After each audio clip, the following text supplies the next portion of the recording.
आज करुणा निधान सर्वलोक महेश्वर भगवान परमात्मा परब्रह्म श्री कृष्णचंद्र जो यह करुणा करके समस्त जीवों को परमानंद प्रदान करने के लिए ही प्रकट हुए। मेरे मन में, मेरे प्राणों में, एक एक श्वास में, एक एक नस नाड़ी कृष्ण कृष्ण कृष्ण भगवत स्वरूप हो जाए, हमारे हृदय में प्रभु का अवतार हो, हमारे हृदय में भय प्रगट कृपाला दीन दयाला।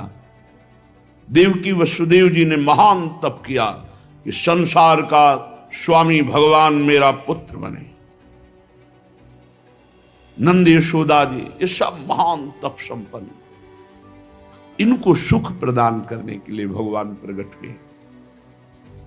ये दुराचारियों का विनाश तो बहुत साधारण सी बात है। श्री सुखदेव जी कहते हैं कि ये उस समय की बात है जब लाखों राक्षसों ने, असुरों ने, दैत्यों ने राजाओं का रूप धारण करके पृथ्वी में आतंक मचा रखा था। अहंकार से भरे हुए, बल से भरे हुए पृथ्वी को आक्रांत कर रखा था। आक्रांत पृथ्वी त्राण पाने के लिए रो रही थी। ये उस समय की बात है जब यदुवंशी राजा शूरसेन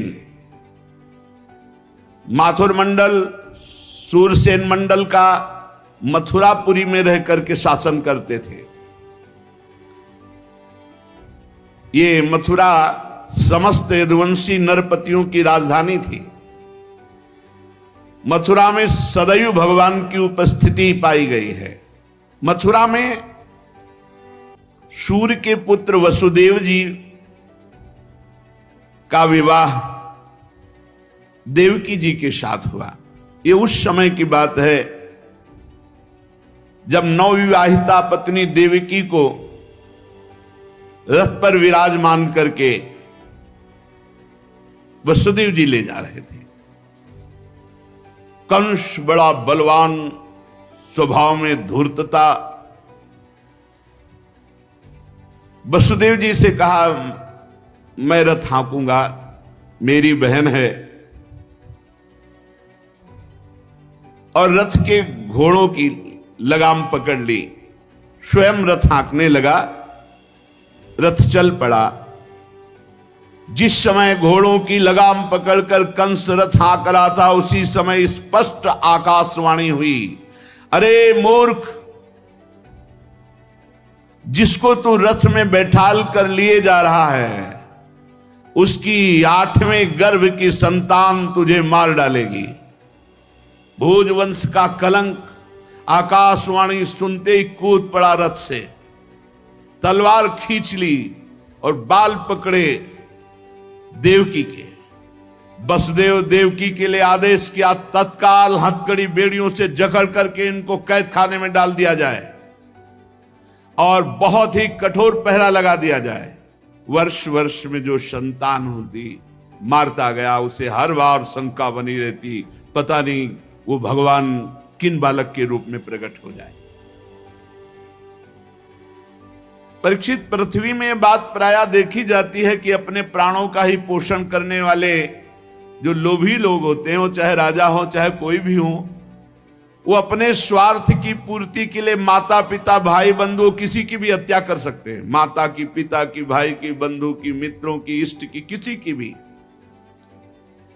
ऐसे स्वार्थी पुरुषों से कभी मित्रता नहीं रखनी चाहिए, इन्हें हानि ही होती है। जब कंस ने एक एक करके देवकी जी के 6 बालक मार डाले, तब देवकी के 7वें गर्भ में भगवान के अंश स्वरूप अनंत महिमा, अनंत बलशाली भगवान शेष जी पधारे देवकी जी के गर्भ में। अनंत भगवान जब 7वें गर्भ के रूप में देवकी के उदर में पधारे बड़ा आनंद। पर देवकी जी को लगा कि कंस इसे भी मार डालेगा, इसलिए वो रुदन करने लगी। विश्वात्मा भगवान ने देखा कि माता को बहुत दुख है और यदुवंशियों को कंस सताए ही जा रहा है, तो अपनी योग माया का स्मरण किया और योग माया को आदेश किया, देवी कल्याणी तुम ब्रज में जाओ, वह प्रदेश ग्वालों और गौओं से सुशोभित है। वहां नंद बाबा के गोकुल में वसुदेव जी की पत्नी रोहिणी गुप्त रूप से निवास कर रही। उनकी और भी पत्नियां कंस के डर से गुप्त स्थानों में रह रही। इस समय मेरा महान अंश, जिसे अनंत शेष जी कहते हैं, देवकी के उदर में गर्भ रूप से विराजमान है। तुम जाओ वहां से उस गर्भ को रोहिणी के उदर में रखो। मैं स्वयं आ रहा हूं, अब विलंब से आने जा रहा।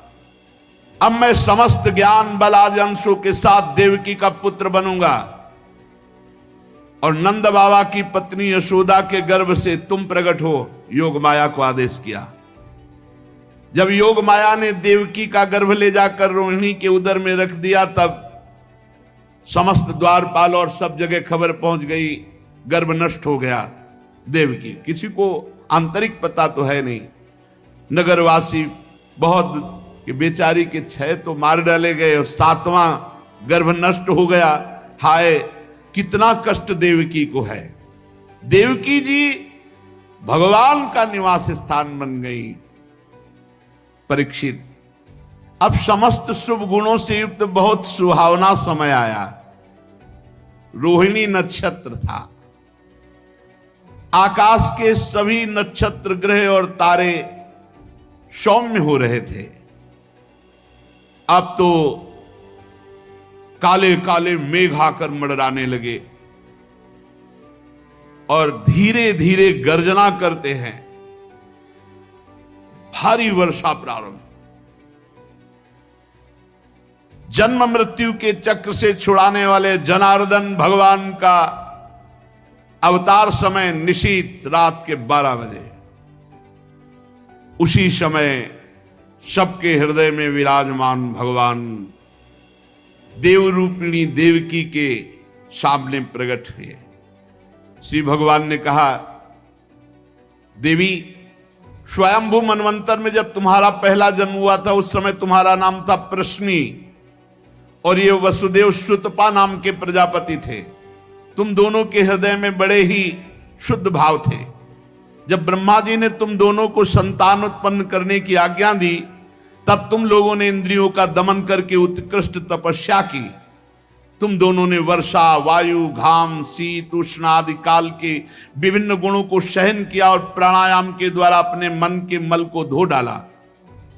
तुम दोनों ने सूखे पत्ते खाकर फिर हवा पीकर केवल तपस्या की। अभीष्ट वर प्राप्त करने की इच्छा से मेरी आराधना की। कितना कठिन तप। मुझ में चित्त लगाकर ऐसा परम दुष्कर घोर तप करते हुए देवताओं के 12,000 वर्ष व्यतीत हो गए। पुण्यमयी देवी, उस समय मैं तुम दोनों पर प्रसन्न हुआ, क्योंकि तुम दोनों तपस्या, श्रद्धा, प्रेममयी भक्ति से अपने हृदय में नित्य निरंतर मेरी भावना की थी। जैसा मैं आज तुम्हारे सामने प्रकट हुआ हूं, ऐसा उस समय भी प्रकट हुआ था और तुमसे कहा वरदान मांगो। तब तुम दोनों ने कहा, आप जैसा पुत्र मुझे चाहिए। हो, मेरे जैसा तो सिर्फ मैं ही हूं। तो मेरे जैसा पुत्र, तो मैंने ये वरदान दिया कि मैं ही स्वयं तुम्हारा पुत्र बनकर आऊं। ये छोटी मोटी तपस्या का फल नहीं है, आप देख लीजिए। अगर आप जीवन भर रामकृष्ण हरि भगवान नाम जपते हुए भगवत प्राप्त हो जाते तो कितना सरल है, कितना सरल है। इसीलिए धन्य है ये कलयुग, जो कम समय में भगवत प्राप्ति, केवल भगवान नाम जप और थोड़ा सा केवल पापाचरण से अपने को बचा लो तो भगवत प्राप्ति हो जाएगी। हे माता जी, मैंने देखा कि संसार में शील, स्वभाव, उदारता, अन्य गुणों में मेरे जैसा कोई नहीं, इसलिए मैं ही तुम्हारा पुत्र हुआ मैं ही।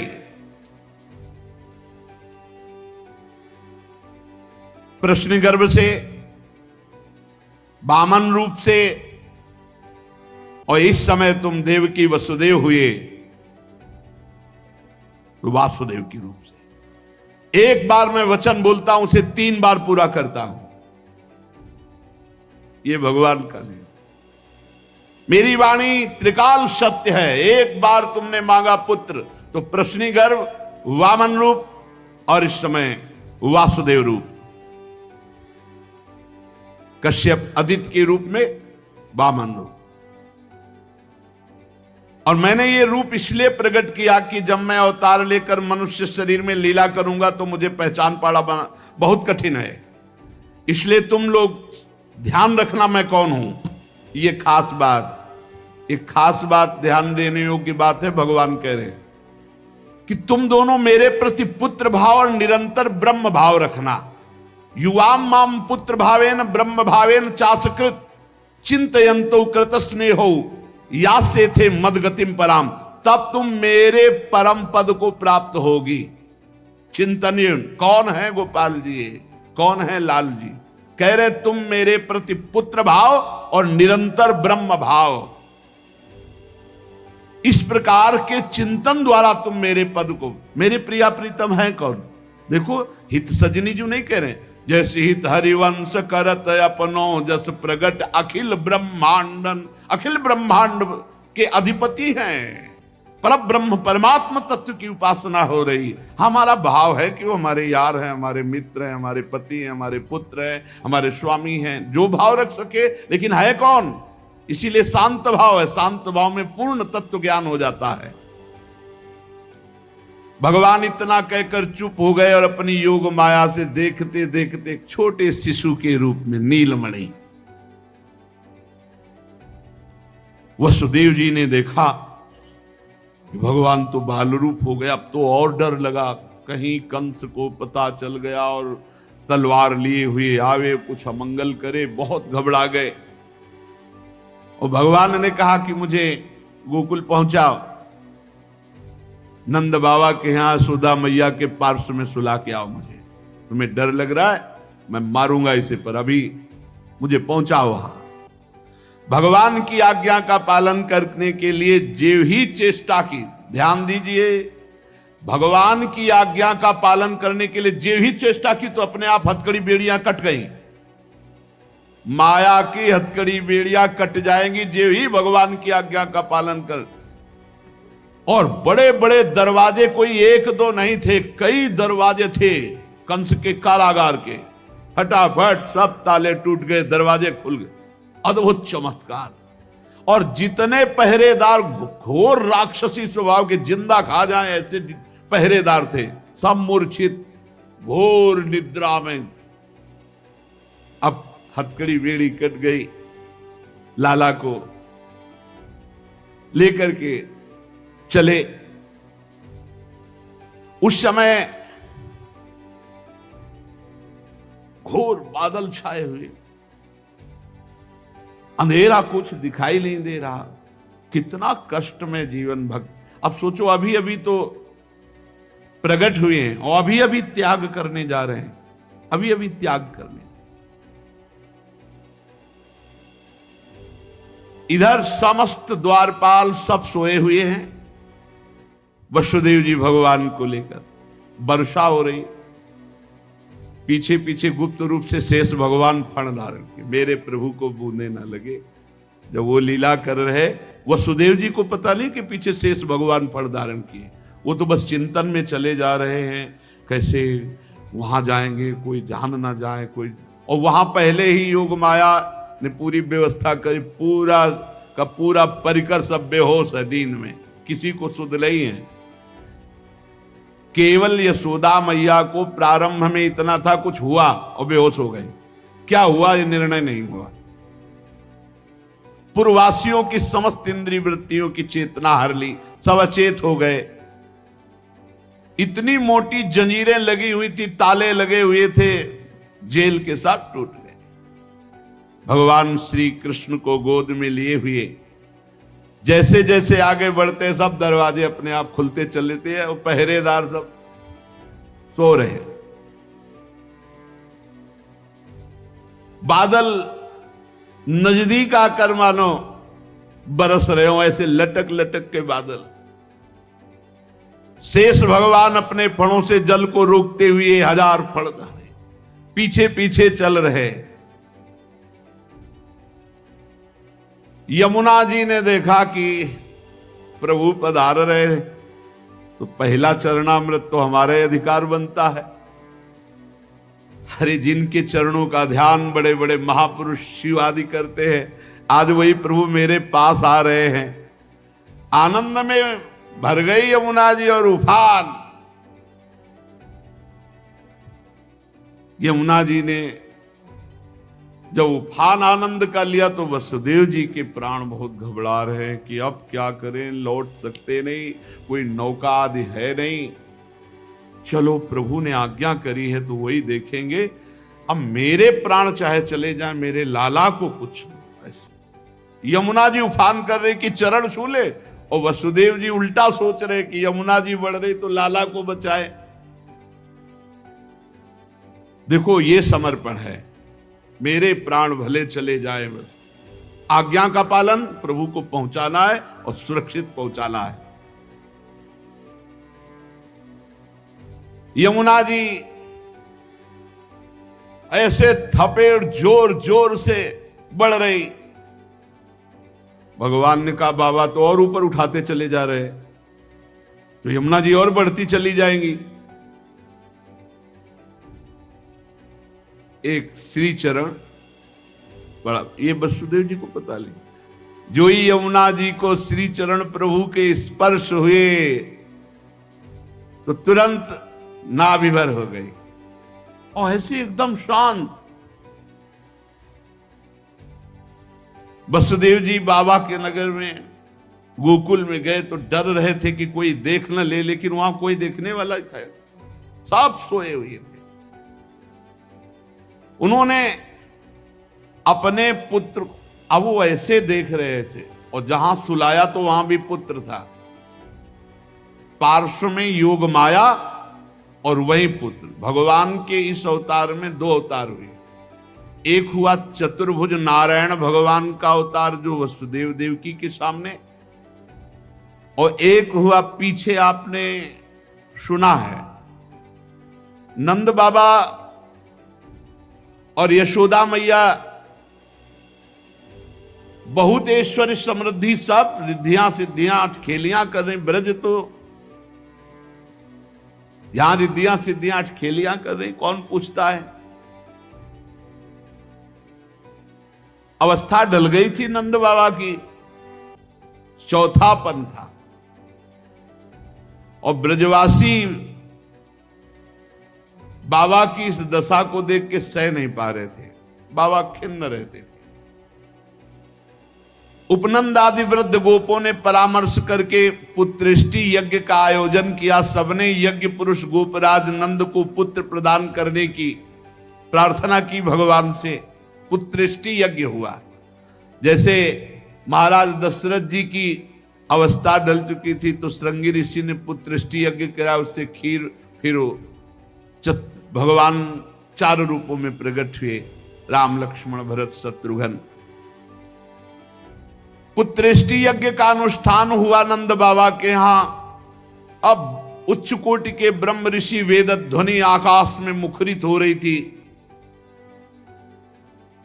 गोपराज श्री नंद बाबा अंतापुर में यशोदा मैया के पास बैठे हुए कहा, यशोदा रानी इस बार पूरे ब्रजवासियों का आशीर्वाद हो, सब ब्रह्म ऋषि हैं। कई बार हो चुकी, इसका मतलब पुत्र के लिए कई बार उपाय किए जा चुके थे।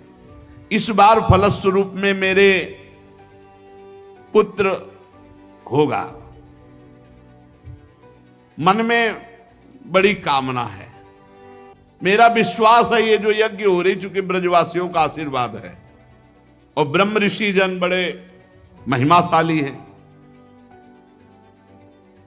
पर मेरे मन में एक उदासी छा जाती कि कर्म से ऐसा पुत्र नहीं होगा जैसा मैंने एक स्वप्न देखा है। ये कर्म जनित तो नहीं हो सकता। यज्ञादि कर्मों के सभी फल चंचल हैं और मैंने जो पुत्र देखा है वो अचल है, अविनाशी है। बड़ी आशा,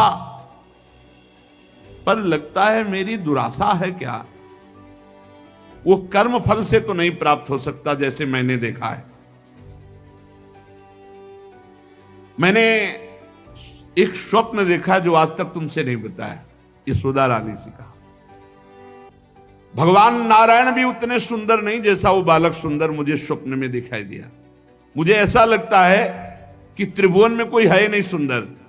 एक बार जिसके हृदय में वो प्रकट हुआ उसको कोई आकर्षित कर सके ऐसा त्रिभुवन में नहीं। ब्रजराज की बात सुनकर यशोदा रानी ने कहा, सच्ची तुमने स्वप्न में देखा है? बोले हाँ। बोले मैंने तो बताया नहीं, मैंने भी स्वप्न में देखा है। क्या? बोले मैं नित्य सहधर्मिणी हूं, तुम्हारी सुख दुख की नित्य संगिनी हूं, मैं तुमसे क्या छिपाऊं। जैसे बालक की बात कर रहे हो ना, हमने तो इसलिए नहीं बताया कि आप कहोगे कि तुम्हारा पागलपन है। बिल्कुल वैसे ही मैंने देखा है।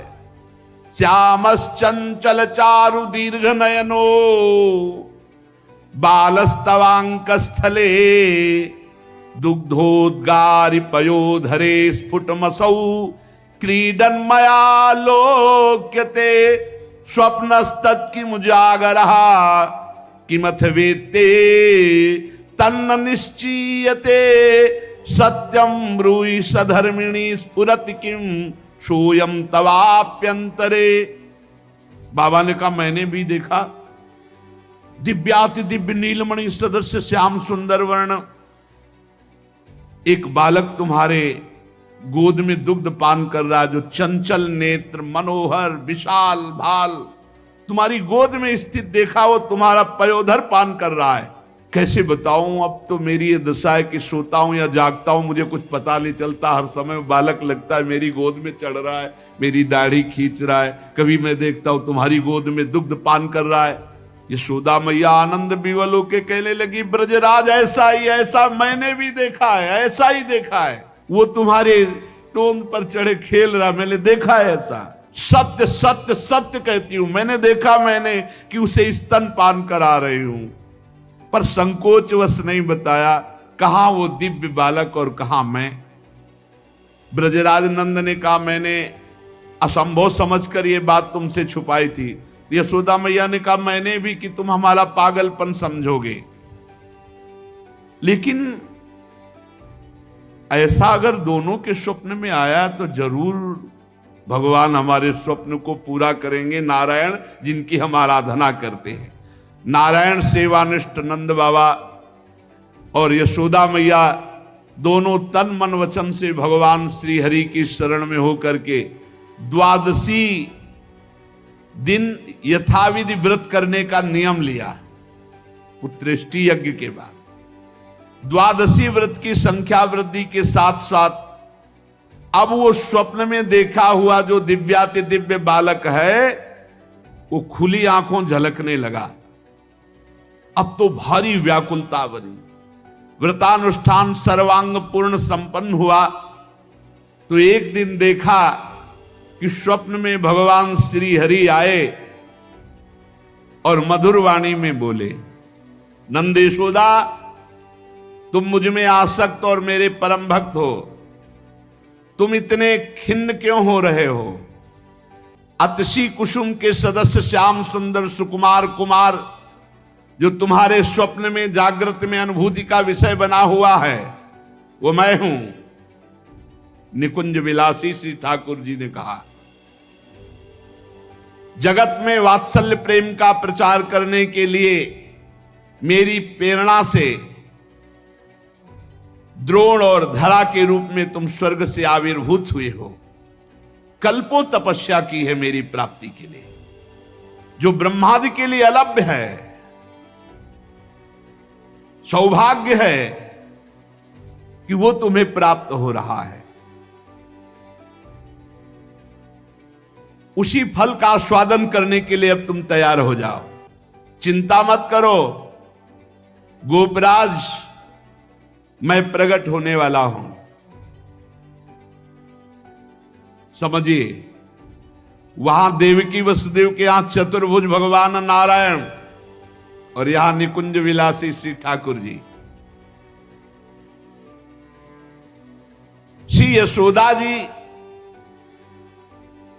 बहुत आनंदित रहने लगी। तो एक दिन समस्त ब्रजवासियों ने देखा कि एक अर्धवृद्धा तपस्विनी स्नातक ब्राह्मण बालक को लिए गोपराज नंद की सभा में पधारी। इतनी तपस्विनी तेजस्विनी, सब ब्रजवासी खड़े हो गए और आसन देकर प्रणाम करके पूछा, देवी आप कौन हो? आज तक तो आपको देखा नहीं। आपको देखने पे लगता है साक्षात भगवान की योग माया शक्ति हो। ये बालक कौन है? नारद मुनि जैसा दिखाई देता है। आप परम हम ब्रजवासियों का कल्याण करने के लिए पधारी हो। गोपराज के सभासदों की बात सुनकर तपस्विनी ने मुस्कुराकर कहा, मेरा नाम पौर्णमासी है, मैं महान तपस्विनी और दैवज्ञा हूं, तीनों काल का मुझे ज्ञान है। और ये जो बालक है, तुमने कहा नारद जी जैसा, इसका नाम मधुमंगल है। ये बालक स्नातक है, इसका दर्शन करके नारद जी का स्मरण होना उचित ही है। ये संपूर्ण वृत्ति नारद जी वाली ही रखता है। तपस्विनी की बात सुनकर गोपराज सभा के सदस्यों ने हाथ जोड़कर पूछा, देवी हम आपकी सेवा करने योग्य बिल्कुल ही नहीं है, इस पर भी आपने हम लोगों पर महती कृपा की। मेरी कुछ समझ में नहीं आ रहा कि आप यहां क्यों पधारी। तो उन्होंने कहा, तुम लोगों को पता नहीं, एक अनिर्वचनीय महासौभाग्य उपस्थित होने वाला है, इसलिए मैं यहां आई हूं। सबके पूछने पर पौर्णमासी ने बताया, तुम लोगों के प्राणाधिक प्रीतम गोपराज नंद के यहां एक पुत्र होने वाला है, जो अखिल जगत को आनंद सिंधु में निमग्न कर देने वाला होगा। पौर्णमासी की बात सुनकर सभी परमानंद में उल्लसित पुलकित गदगद वाणी से कहने लगे, देवी आपके शुभागमन से हमारा ये ब्रज जो है महान तीर्थ हो गया। आपके लिए कृष्णांतिके यमुना जी के समीप हम एक पर्णशाला कुटी बना देते हैं। ये बात जब पौर्णमासी जी ने सुना तो उन्होंने कहा, ठीक ठीक, कृष्णांतिके अर्थात कृष्ण के समीप, ठीक तुम्हारी बात निकल गई। जो बालक होगा उसका नाम कृष्ण होगा। नंद नंदन के रूप में स्वयं प्रभु पधार रहे। पौर्णमासी देवी कालिंदी तट के समीप पर्णशाला में भगवान के दर्शन की अभिलाषा से निवास करने लगी। पौर्णमासी देवी देवर्षि नारद जी की शिष्या और श्री कृष्ण के आगे जो गुरु बनेंगे संदीपनी जी, उनकी माता हैं। संदीपनी मुनि की माता हैं ये पौर्णमासी देवी। ये महान शक्तिमती थी और श्री कृष्ण की मधुर लीला को सब प्रकार से जानती थी। भगवान की लीला का आनंद बढ़ाने के लिए मस्खरे मनसुखा के रूप में वो मधुमंगल।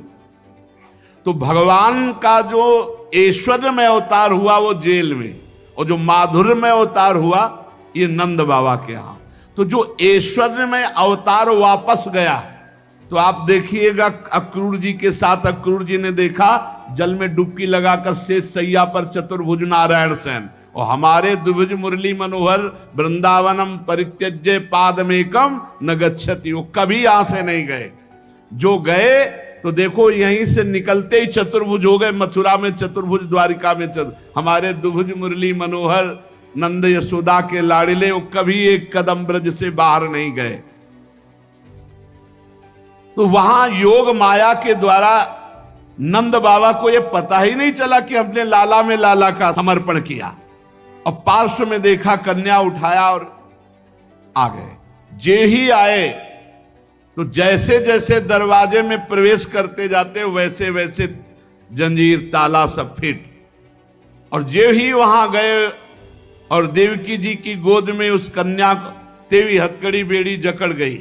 योग माया के आते ही दरवाजे बंद, हथकड़ी बेड़ी जकड़ गई और पहरेदार जग गए और कन्या जोर जोर से रोने लगी। जो साक्षात भगवती है, पहरेदार भागते हुए गए, कंस से कहा महाराज 8वीं संतान उत्पन्न हुई। अब तो कंस के होश नहीं, वो तो जैसे पागल हो चुका, बाल बिखरे हुए, कई जगह गिरा, दौड़ता हुआ आया, दरवाजे खोले गए। बड़ी घबराहट है, बाल बिखरे हुए, बड़ा भयानक रूप कंस का। जग गए और पैर पकड़ा और कन्या को हाथ जोड़ रही देवकी जी ने कहा भैया मारो मत, आकाशवाणी हुई थी कि पुत्र होगा, ये तो कन्या है, स्त्री जाति है, अभी बच्चा है, आप क्यों मार रहे हो? भैया तुम तो बड़े कृपालु हो, और देखो हमारे कई बच्चे मार डाले तुमने, अब एक कन्या बची, इसे तो दे दो, मैं तुम्हारी छोटी बहन हूं, बहुत दीन हूं, बड़ा प्रार्थना की, लेकिन वो देवकी जी रोती रही, पैर पकड़ करके कन्या को एक चट्टान पर मार। और ये कन्या कोई साधारण कन्या तो थी नहीं, आद्या शक्ति महाभगवती हाथ से छूट गई और सामने आकाश में देखा तो 8 आयुध, दिव्य माला, वस्त्र, चंदन, मणिमय आभूषणों से विभूषित, धनुष, त्रिशूल, बाण, ढाल, तलवार, शंख, चक्र, गदा। देखा सिद्ध, चारण, गंधर्व, अप्सरा, किन्नर सब स्तुति कर रहे अंबा की। और उस समय देवी ने कहा है मूर्ख, तेरी सामर्थ्य नहीं कि तू मुझे मार सके, और तू जिसे सोच रहा ना कि मैंने मिटा दिया, अरे तेरे मारने वाला पैदा हो चुका है। निर्दोष की हत्या करने वाले, अब तू बच नहीं सकता, कहीं भी भाग के जा, तेरे मारने वाला पैदा। आप कंस के दिमाग में आया कि संतान तो 8वीं पुत्र होनी थी, वो पैदा हो चुका, ये आकाशवाणी झूठ कैसे बोल सकती? तो पैदा तो देवकी के यहां ही होना चाहिए। बड़ा आश्चर्य हुआ। फिर उसने हाथ जोड़ा देवकी वसुदेव जी की, व्यर्थ में हमने आपको कष्ट दिया आकाशवाणी, आप मुझे क्षमा कीजिए बहनोई जी और बहन जी। और वो उन्होंने कहा कुछ नहीं, वसुदेव जी से कहा कि ये विधाता भी झूठ बोलता है, आकाशवाणी हुई थी कि 8वां पुत्र होगा, पुत्री कैसे हो गई? मैं बड़ा पापी हूं, मैंने आप दोनों महात्माओं को बड़ा कष्ट दिया। पर वसुदेव जी आपको दुखी नहीं होना चाहिए। जो लोग तत्व को जानते हैं, आत्मा को जानते हैं, वो शरीर के नाश पर दुखी। देखो इनको भी ज्ञान है यार, बड़ा विचित्र है। पर उपदेश कुशल बहु तेरे, राक्षस स्वभाव वालों को भी ज्ञान, ये भी उपदेश दे रहे। वसुदेव जी ये शरीर को जो आत्मा मान बैठते हैं, इसी उल्टी बुद्धि के कारण ये एक दूसरे से बैर और राग द्वेष कर लेते हैं, जन्म मृत्यु को प्राप्त होते हैं। यद्यपि मैंने तुम्हारे पुत्रों को मारा, फिर भी ज्ञान के द्वारा देखो कौन किसको मारता है। बड़ा सुंदर ज्ञान दे, अभी बताएंगे ठाकुर जी आके तुम्हें कौन किसको मारता है लौट के। ये जो अपने स्वरूप को भूले हुए हैं लोग, इसीलिए मैं मरने वाला हूं, मैं मारता हूं, ऐसा मैं दुख भोग रहा हूं, ये मेरे को दुख देने वाले घोर अज्ञान की बात। कोई किसी को मारता नहीं, कोई किसी को दुख नहीं, जीव अविनाशी है, शरीराभिमान के कारण ऐसा। फिर भी मैं क्षमा चाहता हूं आपसे। वसुदेव जी के चरण प्रकार देवकी जी ने कहा भैया भैया बस पैर छूने की जरूरत नहीं है, आप खुशी रहो। यह आपने बताया नहीं कि अज्ञान के कारण ही, शरीराभिमान के कारण ऐसा होता है, अपने और पराये का भेद। बस बस आपका इसमें कोई दोष नहीं है। जब वसुदेव और देवकी जी ने इस प्रकार, तो कंस वहां से अनुमति लेके चला गया और बुलाया पूरे परिकर को और कहा योग माया ने जो कहा है वो झूठा नहीं हो सकता। 8वीं संतान पैदा हो चुकी है मारने वाली, तो ये लड़की नहीं हो सकती, ये पुत्री नहीं हो सकती, कुछ है। प्लानिंग करो। वो कह रहे पैदा हो चुका तो ब्रजय में होगा। कंस के मंत्री जितने थे वो कंस से भी ज्यादा बुरे स्वभाव वाले थे। उन्होंने कहा महाराज आज्ञा करो, ब्रज 84 कोस में आज से लेकर 10 दिन तक जितने भी बालक हुए हम मार डालेंगे हम लोग। बड़ा प्रसन्न हुआ इसका प्लान कि सबका नाश, और भगवान पहुंच चुके हैं। यहां से ऐश्वर्य स्वरूप और यहां से ब्रज के लाडिले ठाकुर कभी बाहर नहीं गए, पक्का मानना। कभी ये जितने संत जन ऐसे थोड़ी जी रहे हैं, पूरी भावना में नहीं जी रहे भाई। छिन छिन बिहरत संग, छिन छिन निरखत प्रेम भरी, छिन जस कहा तभंग। अब जब मैया के नेत्र खुलेंगे, लाला को देखेंगे तो उत्सव मनाएंगे। श्री राधा वल्लभ लाल।